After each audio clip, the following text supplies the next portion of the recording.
Aydar efendi, менә сезгә ничә яшь инде? Миңа 73 яш иртәгә башлана. Менә сез инде 73 яшьтә була торып, шушы 20 градуслы салкында урамга чыгып, шушында басып торган нәрсә мәҗбүр итте? Рафис Кашаповның кулга алынуы гынамы, һәм инде Русиядәге башка вазгыятьтәме?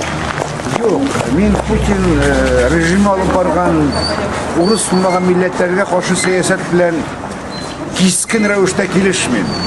Һәм беренче чиратта татар милләтенә каршы барган бу турыдан-туры әйткәндә геноцид Россияны озакламый Алла бирсә җимерелүгә китереләчәк.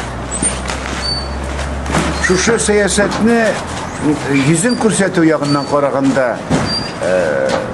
милләт өчен üzülгән, гаиләсе белән, балалары белән üzülгән Рафис туганымның ай ярым чамасы Төркиядә дәваланып кайткан төнендә таң белән килеп алып Казан төрмәсенә итеп тыгулары мине титрәтте.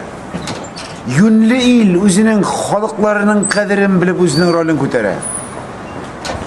Бу үзенең дәүләтен төзеп биргән, үзенең байлыкларын биргән, җир суларын биргән милләтләрнең үстеннән көлеп,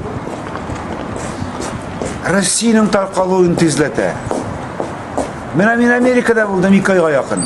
Андагы мин хиндләрнең, индеецларның музейларын күреп, андагы документларны күреп, андагы индеецлар турында кайгыртуларын күреп мин таңнар калдым. Һәм чагыштырдым Россиядә үз халкының үстеннән көлү буенча бу кадәр дә юнсез, бу кадәр дә мәгънәсез халык булыр микән?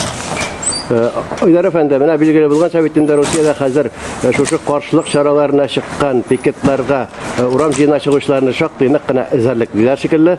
Менә сез инде курыкмыйча чыктыгыз. Мин нәрсә куркырга тиешме? Мин куркырга, мин гомумән Аллаһтан гына куркам. Бүтән бер көнне дә берәрсә куркмыйм.